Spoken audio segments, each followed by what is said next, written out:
Hello everyone, welcome in my YouTube channel MCN nurses classes में आपका स्वागत है। तो चलिए आज अपन कुछ पीडियाट्रिक की डायग्नोसिस से कुछ क्वेश्चन है, इनको डिस्कस कर लेते हैं जो काफ़ी इंपॉर्टेंट है आने वाले एग्जाम के लिए। जैसे कि सीआरई हो गया, सीआरई का अनाउंसमेंट होने वाला है जल्दी, है ना। तो सीआरई में आपको क्वेश्चन देखने को मिल जाएंगे। और एसजीपीजीआई की 278 वैकेंसी पे कुछ एग्जाम अभी चल रहा है, 2-3 दिन बाद एग्जाम है। और उसके अलावा 1700-1800 वैकेंसी एसजीपीजीआई की और हैं, जिनमें भी ये क्वेश्चन काम आएंगे ही आएंगे। ठीक है, नॉर्थ सेट तो आ ही रहा है, वो तो हर बार आता ही है, आपको सबको पता है। लेकिन अभी ये 2-3 एग्जाम हैं जो अभी आने वाले हैं। जैसे एक सीआरई हो गया, सीआरई का एग्जाम जल्दी आ जाएगा।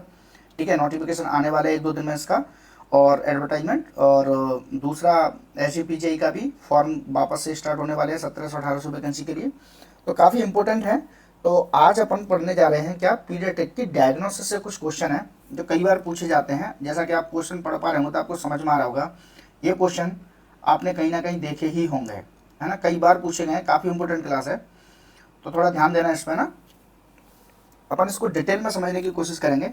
तो आज का अपना पहला क्वेश्चन है, the clinic nurse review the record of an infant and notes that the primary healthcare provider has documented its diagnosis of suspected Hirschsprung disease. ठीक है, the nurse review the assessment finding documented in the record, knowing that which sign most likely led the mother to seek health care for the infant. ठीक है, तो एक बच्चा है जिसको primary health care provider ने देख लिया, उसके बाद उसने सस्पेक्ट किया कि इस बच्चे को क्या हो सकती है, हिरस्पंग डिजीज हो सकती है। और एज डॉक्यूमेंटेड जैसे उसने किया था, तो उसको नर्स देखने के बाद ऐसी कौन सी ऐसी फाइंडिंग्स वो नर्स देखेगी उसमें जो लगेगा कि इसकी मदर को इसके लिए कंसर्न लेने की ज़रूरत है इस बच्चे की हेल्थ के रिगार्डिंग। ठीक है, तो ऑप्शन ए क्या है, diarrhoea. Option B projectile vomiting. Option C regurgitation of feeding. Option D foul smelling ribbon like stool. ठीक है, तो सबसे पहले तो आपको पता होना चाहिए कि जो हिरस्पंग डिजीज है वो क्या है। ठीक है, तो ये क्या है, एक कंजेनाइटल, क्या है, कंजेनाइटल, कंजेनाइटल क्या है, अनोमली है। क्या है, कंजेनाइटल अनोमली है। और इसी को आल्सो नॉन एज क्या बोलते हैं, कंजेनाइटल, कंजेनाइटल एगैंग्लियोनेसिस। क्या बोलते हैं, एगैंग्लियोनोसिस। ठीक है, या फिर उसको और क्या बोलते हैं, और इसको बोलते हैं एगैंग्लियोनिक, एगैंग्लियोनिक मेगाकोलॉन। ठीक है, या तो इसको कंजेनाइटल एनोमली बोल दो, या इसको कंजेनाइटल एगैंग्लियोनोसिस बोल रहे हो, या फिर इसको एगैंग्लियोनिस मेगा कॉलन बोलो, तीनों एक ही चीज है। समझ में आ गया। तो ये क्या है, ये कंजेनाइटल अबनॉर्मलिटी है। ठीक है, अब ये क्यों होती है, ये क्यों होती है, रिजल्ट ऑफ किसकी वजह से होती है, एब्सेंस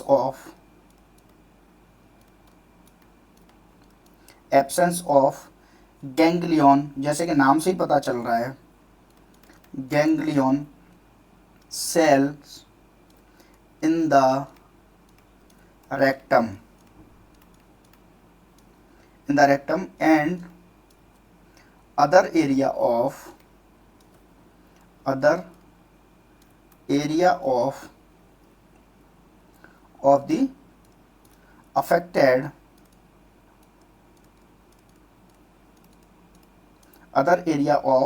affected intestine। ठीक है, क्या होता है, ये कंजेनाइटल अबनॉर्मलिटीज है। ठीक है, ये किसकी वजह से होती है, एब्सेंस ऑफ गैंग्लियन सेल, जो कि या तो रेक्टम में या फिर अफेक्टेड इंटेस्टाइन के अंदर ये एब्सेंस होती है, देखने को नहीं मिलती है। इसकी वजह से क्या होता है, हिरस्पंग डिजीज देखने को मिलती है। अब ये कैसा स्ट्रक्चर होगा फिर, अगर किसी में गैंग्लियोनिक सेल नहीं होगी तो उसके जो कॉलोन का स्ट्रक्चर है वो कैसा हो जाएगा, वो अपन देखते हैं। तो इसकी पहले अगर फाइंडिंग देखी जाए तो वो कैसी देखने को मिलती है कि जो म्यूकोनियम है, या तो वो म्यूकोनियम पास ही नहीं होगा, और पास नहीं होगा और पास होगा भी। चलो पहले कॉलोन का स्ट्रक्चर देखते हैं कि कॉलोन का स्ट्रक्चर कैसा होता है लगभग, ठीक है। तो वो अपन देखने की कोशिश करते हैं। जैसे मान के चलो ये तुम्हारा हो गया, क्या हो गया, असेंडिंग कॉलन,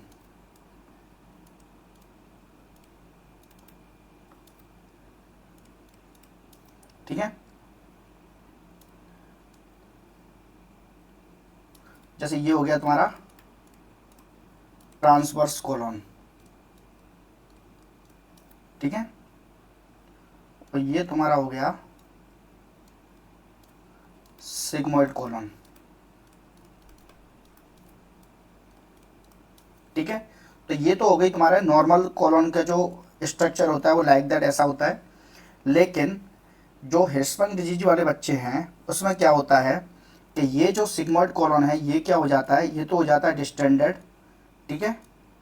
तभी तो इसको क्या बोलते हैं, मेगा कॉलन, जो अभी अपन ने पढ़ा था। मेगा कॉलन क्यों होता है कि ये जो कॉलन का साइज है ये बढ़ जाता है, क्योंकि यहाँ पे क्या होता है, यहाँ पे गैंग्लियोनिक सेल का एब्सेंस होता है। और ये हो गया तुम्हारा रेक्टम, जहाँ से स्टूल पास होता है, ठीक है। तो यहाँ पे गैंग्लियोनिक सेल नहीं होती है, इसकी वजह से ये क्या होता है, जो पासेज ऑफ स्टूल वो नहीं हो पाता। ये क्या है, नैरोइंग हो जाती है एक तरह से। तो जब क्या होगा कि कोई भी जैसे बच्चा है तो उसका म्यूकेनियम पास करने के लिए उसको ये रास्ता क्लियर होना जरूरी है। अब ये यहाँ से जब निकल नहीं पाएगा उस केस में क्या होगा, ये करेक्ट होते होते यहाँ पर हो जाएगा। तो इसकी वजह से ये क्या हो रहा है, ये मेगा हो रहा है, ये बड़ा होता जा रहा है। और जब यहाँ पर कोई माइनर सी कोई छोटी सी ओपनिंग है तो उसकी वजह से क्या होगा, ये जो स्टूल होगा वो कैसा होगा, वो ऐसा होगा। तो उसको क्या बोलते हैं, रिबन लाइक स्टूल, ठीक है। हिस्पैनिक डिजीज अगर आपसे पूछी जाए तो हिस्पैनिक डिजीज का जो मोस्ट स्पेसिफिक साइन अगर पूछा जाए तो वो क्या होगा, रिबन लाइक स्टूल होगा। अब अपन को एक ऑप्शन में रिबन लाइक स्टूल तो मिल गया। अब ये फाउल स्मेलिंग क्यों है, फाउल स्मेलिंग क्यों है कि अगर कोई भी कंटेंट बहुत दिनों से अगर यहाँ पर पड़ा हुआ है, ठीक है, तो वो कलेक्ट होता जा रहा है, कलेक्ट होता जा रहा है, निकल नहीं पा रहा है। जब निकलेगा तो वो बहुत प्रेशर के साथ या फिर बहुत पतला से यहाँ से अगर निकला और ये जब बहुत दिनों से कलेक्ट है तो इसकी फाउल स्मेलिंग तो होना जायज़ है। समझ में आ गया। तो इसलिए इसका राइट आंसर क्या हो जाएगा, foul smelling ribbon like stool, जो कि देखने को मिलता है किसमें, किसमें, हिस्पैनिक डिजीज के अंदर। तो ये न्यूनाटल में ही देखने को मिल जाता है। इसकी वजह से क्या होता है, डिलेड हो जाता है, डिलेड होता है क्या, म्यूकेनियम का पास होना, ठीक है। तो हिस्पैनिक डिजीज में क्या देखने को मिलता है, रिबन लाइक स्टूल देखने को मिलता है। इतना समझ में आ गया। होप सो आपको वीडियो पसंद आ रहा होगा। अगर वीडियो पसंद आ रहा है तो वीडियो को लाइक कर दो, चैनल को सब्सक्राइब जरूर कर लो।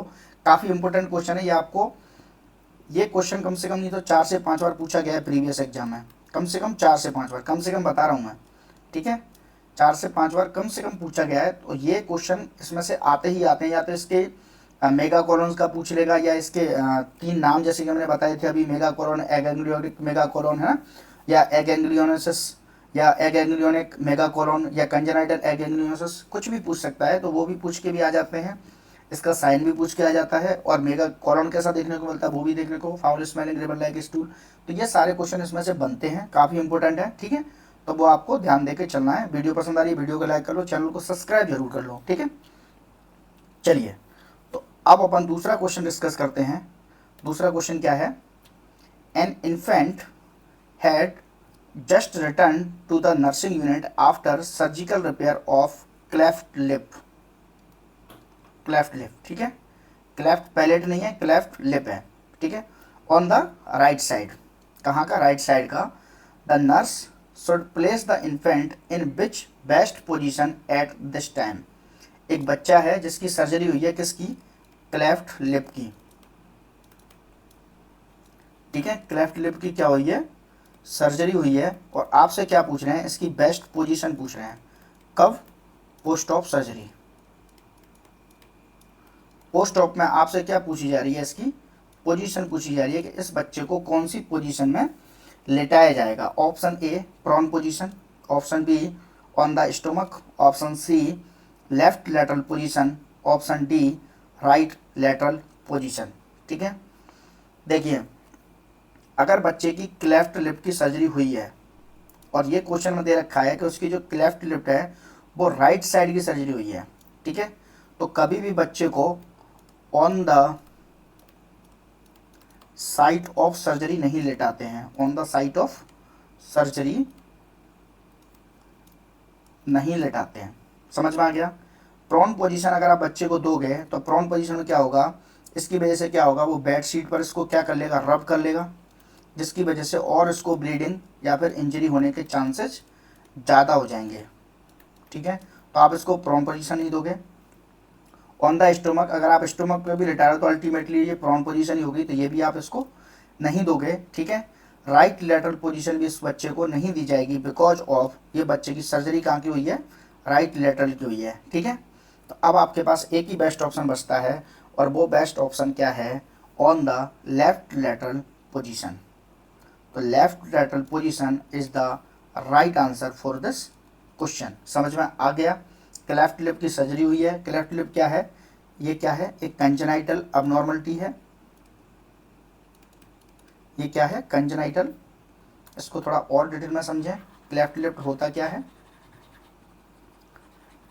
पूरे क्वेश्चन में आपको पॉइंट ये देखना है कि क्वेश्चन हमसे पूछना क्या चाह रहा है।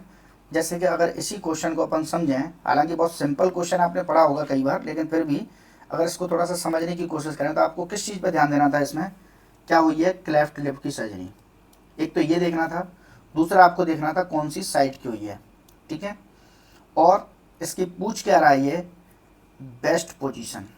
तो आपको अगर इस क्वेश्चन को ऑपरेशन करना पड़े तो उसको 3 भागों में डिवाइड कर दो। क्लेफ्ट लिप की क्या हुई है, सर्जरी, और राइट साइड के क्लेफ्ट लिप की हुई है। ठीक है, और उसके लिए आपसे पूछ रहा है बेस्ट पोजीशन। ठीक है, तो आपका राइट आंसर क्या था, जो मैंने अभी बताया था, लेफ्ट लेटरल पोजीशन, क्योंकि राइट साइड की तो इसकी सर्जरी ही हुई है। ठीक है, अब क्लेफ्ट लिप के बारे में समझ लेते हैं। तो ये क्या है, कंजेनाइटल एनोमली है। ठीक है, ये किसकी वजह से होती है, that occur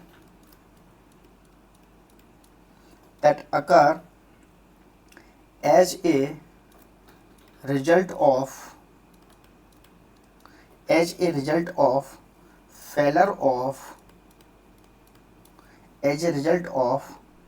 failure of soft tissue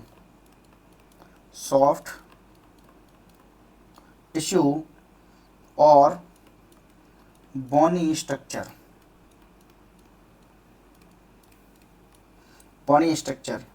to fuse during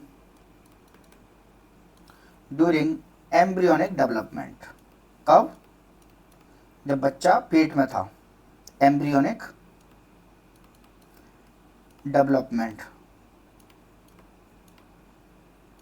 ठीक है, तो जब भी अगर बच्चे को क्लेफ्ट लिप की सर्जरी हुई है, ठीक है, तो उसको अवॉइड करना चाहिए उस साइड पर लेटाने के लिए, जिस साइड की सर्जरी हो उस साइड पे तो कम से कम नहीं लेटाना है। ठीक है, तो मैंने आपको क्या बताया था, इसको साइड लेटरल पोजीशन देनी है। ठीक है, समझ में आ गया। इससे क्या होगा, एक तो इसके प्रिवेंट एयरवे। ठीक है, एयरवे के ऑब्स्ट्रक्शन से प्रिवेंट करेंगे, जो काफ़ी इंपॉर्टेंट है, ये होना ही चाहिए। ठीक है, और जो सीक्रेशन होंगे वो ड्रेन आउट हो जाएंगे। ठीक है, तो आपको क्या करना है, आपको इसको लेफ्ट डायरेक्ट पोजीशन इसको देनी है, एयरवे ऑब्स्ट्रक्शन से बचाना है, और जो सीक्रेशन आ रहे हैं वो ड्रेन आउट हो जाएं, और आपको एस्पिरेशन से भी बचाना है, क्योंकि बच्चा छोटा है, क्लेफ्ट लिप की सर्जरी हुई है। ठीक है, समझ में आ गया। तो आप इसको पोजीशन क्या दोगे, लेफ्ट लेटरल पोजीशन। ये क्वेश्चन भी कई बार पूछा गया है, ये इस वाल के ESIC से पहले वाले प्रीवियस ESIC में ये पूछा गया था ये क्वेश्चन। ठीक है, काफ़ी इंपॉर्टेंट क्वेश्चन है, और ये क्वेश्चन RRB में भी आया हुआ है। समझ में आ गया। चलिए अगला क्वेश्चन देखते हैं। अगला क्वेश्चन क्या है, the nurse review the record of a newborn infant and notes that a diagnosis of esophageal atresia, क्या है, esophageal atresia with tracheoesophageal fistula is suspected. The nurse expects to note which most likely of this condition documented in the record. क्या है, एक बच्चा है, नया बच्चा है, न्यूबॉर्न है, ठीक है, और जो नर्स डायग्नोस किया है उसने वो किया है ईसोफेजियल अट्रेसिया है या फिर इसको ट्रैकियोएसोफेजियल फिस्टुला सस्पेक्ट कर रही है। तो नर्स एक्सपेक्ट टू नोट कौन सी ऐसे साइन है, most likely sign this condition documented in the record. Option A incessant crying, option B coughing at night time, option C choking with feeding, option D severe projectile vomiting। तो इसके लिए right answer क्या हो जाएगा, oesophageal अट्रेसिया और ट्रैकियोएसोफेजियल अट्रेसिया fistula ये क्या है, इसको समझते हैं पहले। इसमें क्या होगा, इन esophageal atresia and tracheoesophageal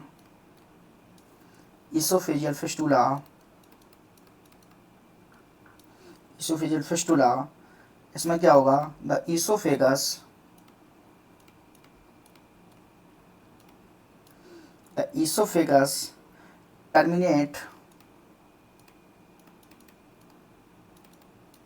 terminate before it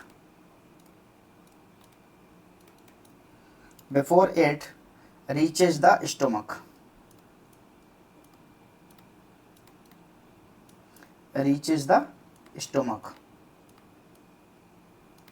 तो ईसोफेगस है वो स्टोमक में जाने से पहले ही बीच में क्या हो जाएगा, टर्मिनेट हो जाएगा, ठीक है। और इसमें क्या होगा, जो इसकी एंडिंग होगी ending in a blind pouch,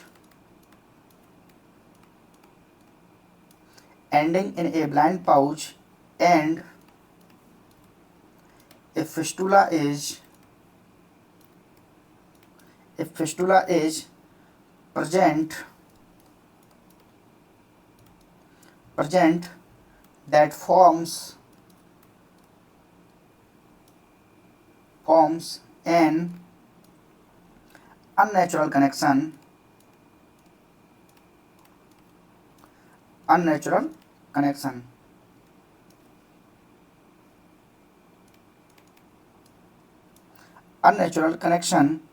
with the trachea,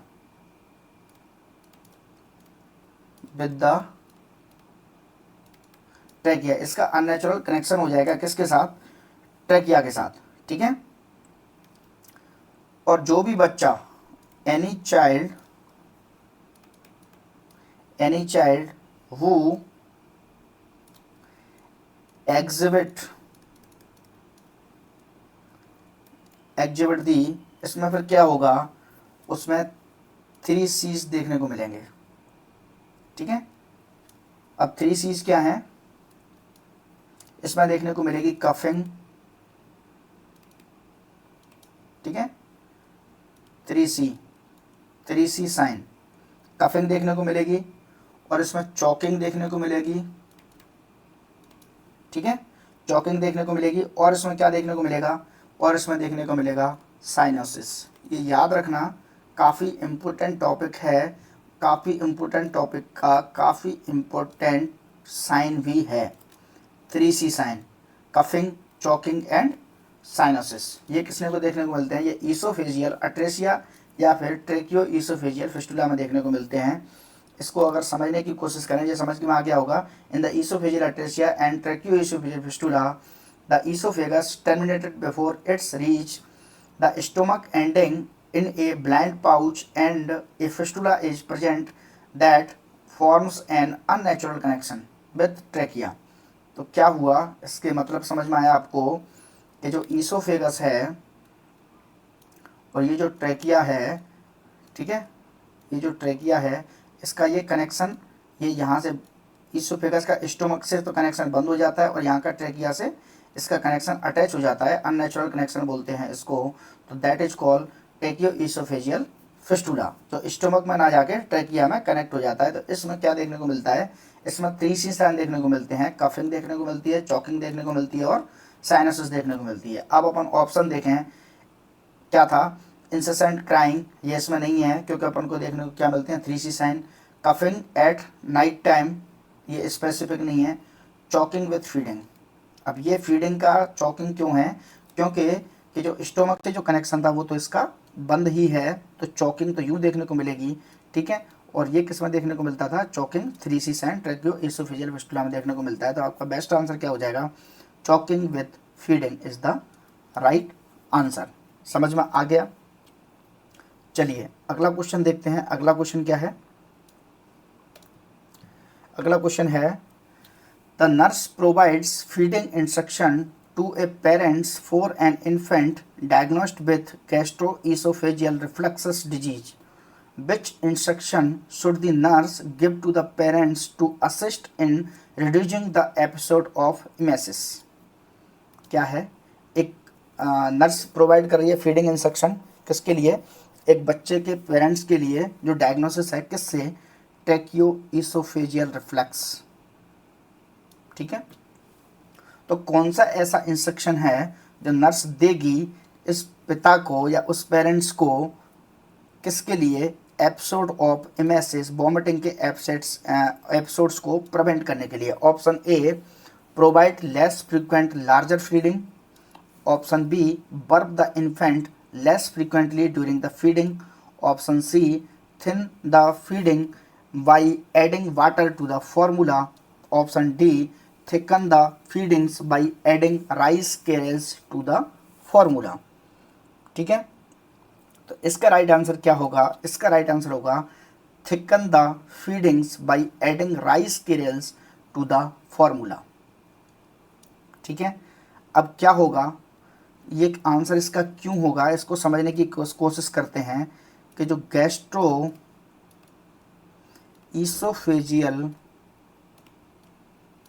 ईसोफेजियल्स reflux क्या है, रिफ्लक्स ये क्या है, इज बैकफ्लो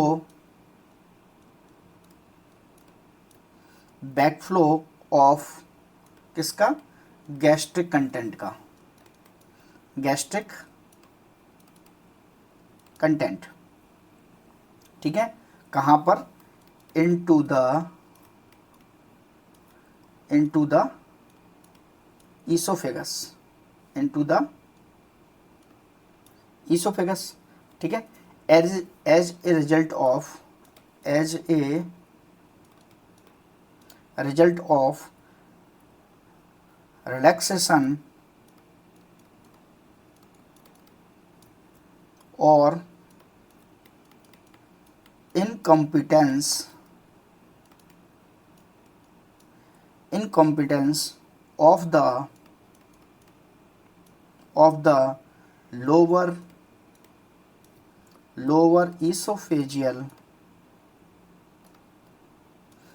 esophageal और इसको क्या बोलते हैं, कार्डियक स्पिंक्चर,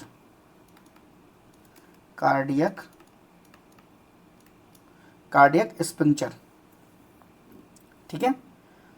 तो इससे क्या होगा, इसमें क्या करेंगे फिर, small more frequent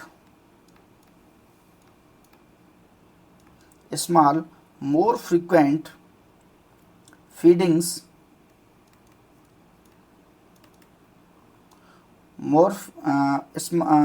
small frequent feeding with frequent burping। इसमें क्या था, burp the infant less frequently, इसमें मोर फ्रीक्वेंटली करते हैं, ठीक है। प्रोवाइड लेस फ्रीक्वेंट नहीं, मोर फ्रीक्वेंट है, तो ये आंसर इसलिए नहीं था, ठीक है, ये इसलिए नहीं था। फिर उसके बाद क्या था, thin feeding by adding water to the formula, नहीं, लिक्विड नहीं देना, मतलब ज़्यादा लिक्विड नहीं देना, तो आपको क्या करना था, small most frequent feeding, frequent burping often are prescribed in the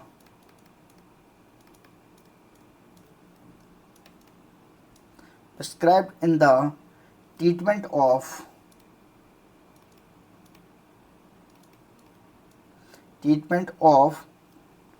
gastro-oesophageal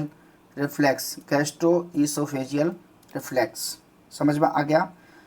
तो फिर इसमें क्या करेंगे, तो इसको क्या देना चाहिए, थिकन या फिर थिक फॉर्मूला इज यूज्ड। जैसे क्या होगा, थिक फॉर्मूला इसको देना है, और अगर आपको निप्पल से दे रहे हो तो उस केस में आपको क्या करना है, क्रॉस कटिंग करनी है। किसकी, निप्पल्स की। जो अपन बॉटल फीड करते हैं ना, तो उसमें जो उसका जो ये वाला पोर्शन है उसकी जो क्रॉस कटिंग करनी रहती है, जिससे क्या है कि आप उसको थिक फीडिंग करवा पाओ। अगर लिक्विड तो आप इसको नॉर्मली दे सकते हो, लेकिन अगर इसको थिक फीडिंग करवानी है तो ये थोड़ा गाढ़ा होगा, तो उस केस में आपको इसकी जो बॉटल है उसकी निप्पल्स है उसकी आपको क्रॉस कटिंग करनी रहेगी। तो इसकी जो निप्पल है may be required for cross cutting. समझ में आ गया। तो ये जो रिफ्लेक्स है वो बार बार ना हो, एपिसोड ऑफ एमएसएस बार बार ना हो, तो उस केस में आपको इसको क्या देनी है, thicken the feeding by adding rice carriage to the formula is the right answer. समझ में आ गया। चलिए अगला क्वेश्चन देखते हैं। A child hospitalised because of persistent vomiting. The nurse should monitor the child closely for which problem? इससे simple question कोई हो नहीं सकता। ठीक है, चलिए option A diarrhoea, option B metabolic acidosis, option C metabolic alkalosis, option D hyper active bowel sound. क्या है, तो इसका राइट आंसर क्या होगा, वॉमिटिंग कभी भी अगर देखने को आ जाए क्वेश्चन में वॉमिटिंग, तो आपको हमेशा क्या करना है, एल्कलोसिस। ठीक है, और अगर आपको कभी डायरिया देखने को मिल जाए तब आपको लिखना है एसिडोसिस। ठीक है, क्योंकि वॉमिटिंग होगी तो क्या होगा, HCl का लॉस होगा। ठीक है, वॉमिटिंग के थ्रू HCl स्टमक से बाहर चला जाएगा, और अगर डायरिया होगा तब एल्कलाइन बाहर हो जाएगा, तो तब क्या होगा, तब एसिडोसिस देखने को मिलेगा, और HCl का लॉस होगा तो एल्कलाइन देखने को मिलेगा। समझ में आ गया। तो आपका राइट आंसर क्या होगा, आपका राइट आंसर होगा मेटाबॉलिक एल्कलोसिस। होप सो आपको ये क्वेश्चन समझ में आ गया होगा। ठीक है, मेटाबॉलिक एल्कलोसिस। अब मेटाबॉलिक एसिडोसिस ये कब होता है, डायरिया के टाइम पे। ठीक है, और डायरिया कब देखने को मिलता है, डायरिया ये पूछ क्या रहा है इसमें, वॉमिटिंग कब पूछ रहा है, तो डायरिया का तो सवाल ही नहीं है। ठीक है, और हाइपर एक्टिव बाउल साउंड, तो hyper active bowel sound are not associated with vomiting. समझ में आ गया, hyper active bowel sound associate ही नहीं होते किससे, वॉमिटिंग के साथ। तो आपका राइट आंसर क्या होगा, metabolic alkalosis is the right answer. समझ में आ गया। चलिए अगला क्वेश्चन देखते हैं। The nurse is caring for a newborn with a suspected diagnosis of imperforated anus. The nurse monitor the infant knowing that which is a clinical manifestation associated with this disorder. क्या है, imperforated anus है, तो ये जो problem है वो किससे associate है, नर्स ऐसा क्या सोचेगी। Option A bile stained faecal emesis, option B the passage of current jelly like stool, option C failure to pass meconium stool in the first 24 hours after birth, option D sausage shaped mass palpated in the upper right abdominal quadrant. इसका right answer क्या होगा, अगर किसी को इनपरफोरेटेड NS है, मतलब NS बना ही नहीं है या इनपरफोरेटेड है जहाँ से ओपनिंग नहीं है, तो इस केस में आपको क्या होगा, इसको ज़्यादा समझने की ज़रूरत है ही नहीं। अगर इसको स्टूल के रास्ते से उसको निकलने के लिए कोई रास्ता ही नहीं है, इनपरफोरेटेड एनएस है, तो उस केस में क्या होगा, failure to pass meconium stool in the first 24 hours. Meconium कब पास हो जाता है, फर्स्ट 24 आवर्स में हो जाता है। ठीक है, लेकिन अगर इसको इन परफोरेटेड एनस है तो उस केस में क्या होगा, फेलर टू पास म्यूकेनियम। समझ में आ गया? तो राइट आंसर क्या होगा, failure to pass meconium stool in first 24 hours में भी अगर इसको पास नहीं हुआ है, दैट इज कॉल्ड एज। फोर्थ ऑप्शन क्या था, sausage shape mass palpitate in the upper right abdominal quadrant. तो ये किस में देखने को मिलता है, ये किस में देखने को मिलता है, ये देखने को मिलता है इनटू ससेप्शन में, इनटू ससेप्शन में देखने को मिलता है। Sausage shape mass palpitate in the upper right abdomen, bile stain faecal matrices, ये भी इनटू ससेप्शन में देखने को मिलता है। दूसरा क्या था, passage of current jelly like stool, तो जेली लाइक स्टूल भी इनटू ससेप्शन में देखने को मिलता है। तो बाकी जितने भी साइन हैं वो इनटू ससेप्शन के हैं, और केवल failure to pass meconium stool in first 24 hours ये किसका है, ये है इन परफोरेटेड एनस का। समझ में आ गया, समझ में आ गया। चलिए अगला क्वेश्चन देखते हैं। अगला क्वेश्चन क्या है, अगर आपको वीडियो पसंद आ रहा है तो वीडियो को लाइक कर दो, चैनल को सब्सक्राइब जरूर कर लो। काफ़ी इंपॉर्टेंट क्लास है, काफ़ी मेहनत लगती है इन चीज़ों को, ठीक है, समझाने में। अगर आपको ऐसे ही बढ़िया बढ़िया क्वेश्चन देखने हैं तो आपको चैनल को सब्सक्राइब कर लो ताकि आपको नोटिफिकेशन मिलता रहे जब भी क्लास डलेगी, ठीक है। चलिए तो आज का अपना 7th नंबर क्वेश्चन है, the nurse admit a child to the hospital with a diagnosis of pyloric stenosis. On assessment, which data would the nurse expect to obtain when asking the parents about the child's symptoms? तो ऐसे कौन से symptoms हैं बच्चे के जो pyloric stenosis में देखने को मिलेंगे जो कि नर्स पेरेंट्स से पूछना चाहेगी? Option A watery diarrhoea, option B projectile vomiting, option C increased urine output, option D vomiting large amount of bile. ठीक है, पाइलोरिक स्टेनोसिस क्या होता है पहले तो आपको ये पता होना चाहिए। तो पाइलोरिक स्टेनोसिस क्या है, ये है hypertrophy of the circular muscles,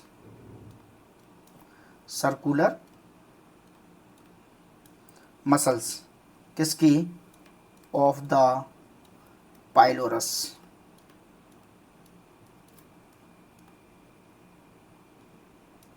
ठीक है, किसकी, hypertrophy of the circular muscles of the pylorus. ठीक है, इससे क्या होता है, cause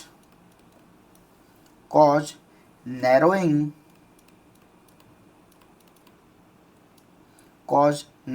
of the pyloric canal,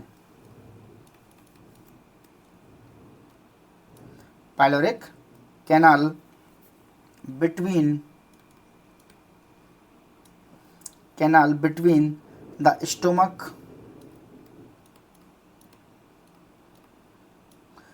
the stomach and the duodenum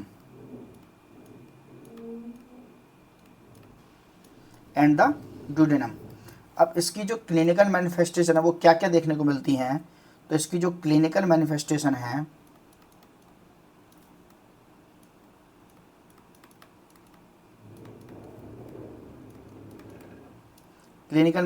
इसमें क्या क्या देखने को मिलेंगी, तो इसमें सबसे पहले देखने को मिलती है प्रोजेक्टाइल वॉमिटिंग,